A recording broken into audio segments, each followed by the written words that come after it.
দেখো যে chapter number 4 এর কোয়েশ্চেন নাম্বার 19 কি বলছে এখানটায়, যে 48 মিটার লম্বা এবং 31.5 মিটার চওড়া এক খণ্ড নিচু জমিকে 6.5 ডেসিমিটার উঁচু করার জন্য ঠিক করা হয়েছে পাশের 27 মিটার লম্বা এবং 18.2 মিটার চওড়া একটি জমি গর্ত করে মাটি তোলা হবে। গর্তটি কত মিটার গভীর করতে হবে তা হিসাব করে লিখি। তাহলে কি বলছে এখানটাতে, যে একটা নিচু জমি ছিল যার লম্বা চওড়া দেওয়া আছে, তাকে বলেছে যে 16.5 ডেসিমি উঁচু করার জন্য, ঠিক আছে, একটা জমি পাশের জমি থেকে 27 মিটার, যেটা কিনা 27 মিটার লম্বা এবং 18.2 মিটার চওড়া ছিল, সেই জমি থেকে গর্ত করে মাটিটা তোলা হবে। তো বলছে গর্তটা কত মিটার গভীর করতে হবে সেটা আমাদেরকে বের করতে হবে। তো এখানটাতে নিচু জমির দৈর্ঘ্য কত সমান সমান 48 মিটার কোশ্চেনে দেওয়া আছে, তাই না? তারপরে চওড়া কতটা, চওড়া বলতে এখানটাতে আমরা প্রস্থ বুঝবো। তো প্রস্থ কত, 13.1 মিটার।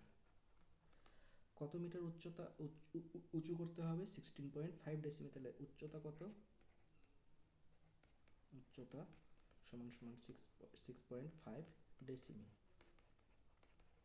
যেহেতু আগের দুটো মিটারে লিখেছি, এটাকে আমরা মিটারে কনভার্ট করে নেব। তাহলে 6.5 ডেসিমিটার, তাহলে মিটার ডেসি, তার মানে এটাকে কি করতে হবে, না তো 10 দিয়ে ডিভাইড করতে হবে। তাহলে 16.5/10 এত মিটার, তাই না? তার মানে কত মিটার, সমান সমান অ্যাকচুয়ালি 0.65 মিটার। বেশ, অতএব নিচু জমির আয়তন কতটা মাটির রিকোয়ারমেন্ট সেটা বের করার জন্য আমাদের আয়তনটা লাগবে। নিচু জমির আয়তন, তার মানে সমান সমান আয়তনের ফর্মুলা দৈর্ঘ্য গুণন প্রস্থ গুণন উচ্চতা। তাহলে দৈর্ঘ্য কত, 48 এত, ইন্টু প্রস্থ কত, 31.5, আর উচ্চতা 0.65 এত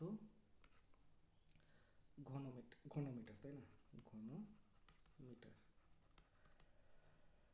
বেশ, এবারে উঁচু জমি, যে জমিটা থেকে মাটি কাটা হবে তার লম্বা কতটা, তো এখানটা বলেছে 27 মিটার লম্বা এবং 18.2 মিটার চওড়া, তাই না? তো এখানটাতে ধরি না যে এখানটাতে ইনফরমেশন দেওয়া আছে যে গর্তটা, যেটা গর্ত করব সেই গর্তের দৈর্ঘ্য সমান সমান কত দেওয়া আছে কোশ্চেনে, আমাদের কোশ্চেনে দেওয়া আছে 27 মিটার, তাই না? আর প্রস্থটা 18.2 মিটার। বেশ, গর্তের দৈর্ঘ্য 27 মিটার আর প্রস্থ বলেছে 18.2 মিটার। এবারে কত মিটার গভীর করতে হবে সেটা নির্ণয় করতে হবে। তো ধরে নিচ্ছি, গর্তের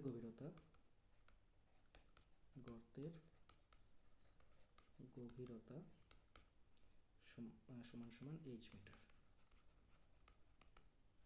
অতএব গর্তটার আয়তন কত হবে, গর্তের আয়তন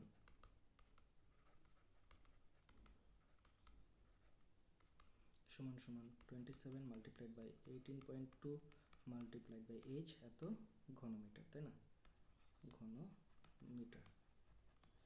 তাহলে তোমরা যদি ভালো করে দেখো এখানটাতে, যে প্রথম পোর্শনে একটা নিচু জমি যেটাকে কিনা উঁচু করতে হবে তার আয়তন এত ঘনমিটার, তার মানে এতটা মাটি আমাদের দরকার। এবং উঁচু জমিটার গর্তের গভীরতা যদি উঁচু জমিটা যেখান থেকে মাটি কাটবো সেই গর্তটার যদি এইচ মিটার যদি ডিপ করতে হয়, তাহলে গর্তটার আয়তন দাঁড়াচ্ছে এত ঘনমিটার, তার মানে গর্তটা থেকে এত ঘনমিটার আমরা মাটি তুলব।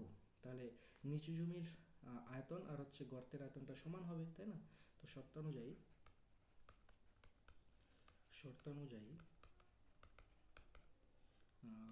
48 মাল্টিপ্লাইড বাই 31.5 মাল্টিপ্লাইড বাই 0.65, এই যে নিচু জমির আয়তনটা কার সঙ্গে সমান হবে, গর্তের আয়তনটার সঙ্গে সমান সমান 27 multiplied by 18.2 multiplied by H. এই যে ইকুয়েশনটা পেলাম,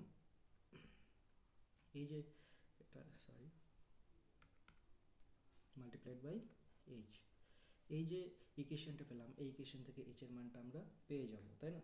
তো এটা সলভ করছি এখন। তো this implies h equals to 48 multiplied by 31.5 multiplied by 0.65 by 27 multiplied by 18.2, তার মানে 48 multiplied by 315 multiplied by 65 by 27 multiplied by 182। আর নিচ থেকে যেহেতু দশমিক তুলেছি, তার মানে উপরে 10 দিয়ে মাল্টিপ্লাই করতে হচ্ছে, উপর থেকে এই দশমিকটা তুললে নিচে 10 আসছে, আর হচ্ছে এখান থেকে উপর থেকে এই দশমিকটা তুললে নিচে 100 আসছে। তাহলে এই 10 এর সঙ্গে এই 10 তো ক্যান্সেল আউট হয়ে যাচ্ছে, এখন এটাকে কাটাকাটি করলেই আমরা এইচ এর মানটা পেয়ে যাব। তো আমরা প্রথমে 9 দিয়ে যদি কাটি, ঠিক আছে,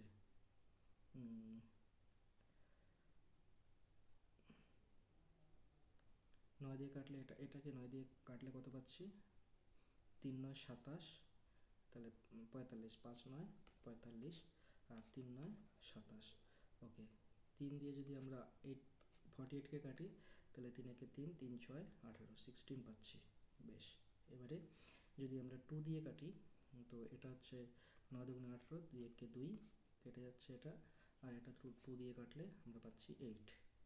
ওকে, তারপরে এবারে আবার কত দিয়ে যাবে এটা, 5 দিয়ে যদি কাটি, 5 একে 5, 3 5 15 আর 5 20 100। আবার যদি 5 দিয়ে কাটি, 5 7 35 আর 4 5 20।